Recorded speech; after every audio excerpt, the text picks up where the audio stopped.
like I said, for me, I'm a very disagreeable person. When that fucking flip switches, I'm not a super nice guy. But I've done a lot of work over the years to make sure that doesn't happen. So at this point in time, I was like, you know what? You're going to get more bees with honey than you are vinegar.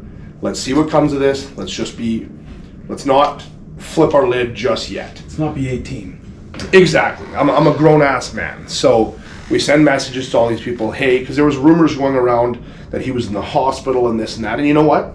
As somebody who had been in the hospital for 9.5 weeks, I guarantee you, if somebody was blowing up my phone and I owed somebody something at that time, I wasn't physically capable of doing anything or replying to shit.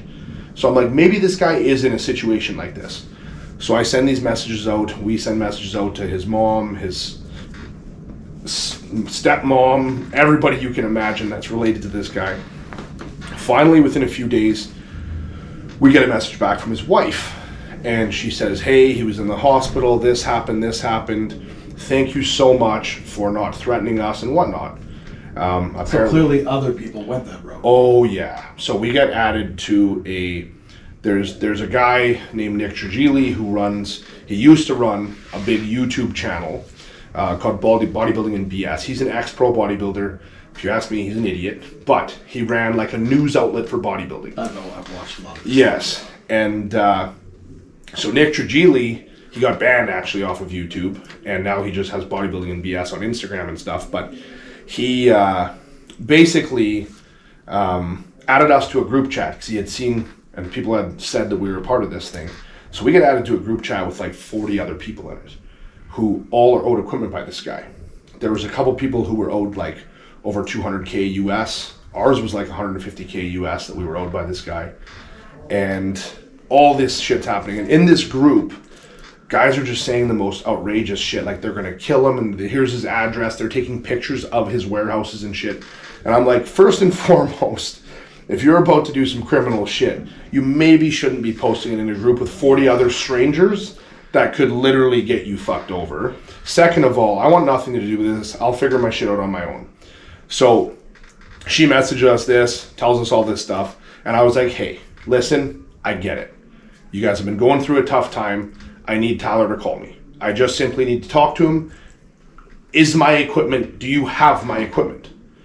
So they kind of go back and forth. And finally, she's like, I'll get him to call you tomorrow. Well, I don't get a phone call the next day. So I message him again. I'm like, hey, dude, I need you to stop avoiding me here. I'm just trying to have a conversation to figure out what's going on. If I can help, I'll help. I get a call from him the next day, and it's just excuse after excuse after excuse. And I was like, listen, Tyler, I'm sorry you've gone through all this stuff. Do you have my equipment? He goes, well, I have most of it. Like, okay, well, most of it is the start, but I've paid you a lot of money. I need my equipment. Yeah. And so he goes, well, we're sorting some things out with my lawyers. I'll keep you updated as we see fit. And I kind of basically said to him, I said, Tyler, I need to know what's going on here, because if I don't get told soon what's going on, I do have your address. I do know where all of your stuff is. And I'm quite simply just going to come there. And then we'll figure it out. And he goes, well, no, you can't do that just yet. And I said, Tyler, I need an answer, man. What's going on here? And then I hear his wife in the background. She goes, if you come down, we'll take care of you. We'll sort it out. So I said, do you confirm that, Tyler? He says, yes, absolutely. So I said, okay, sounds good. I'm booking a flight tonight.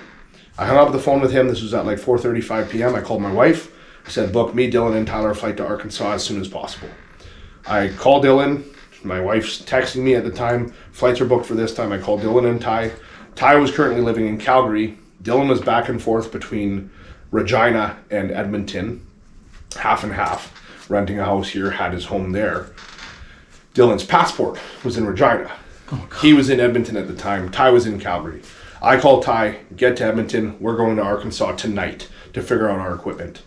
And, it was actually in the morning. We flew at like 4 a.m. or whatever it was. So Ty and Jill, literally, he barely packs a bag, hops in a car with his wife. They drive to Edmonton. Ty's wife is really good friends with my wife.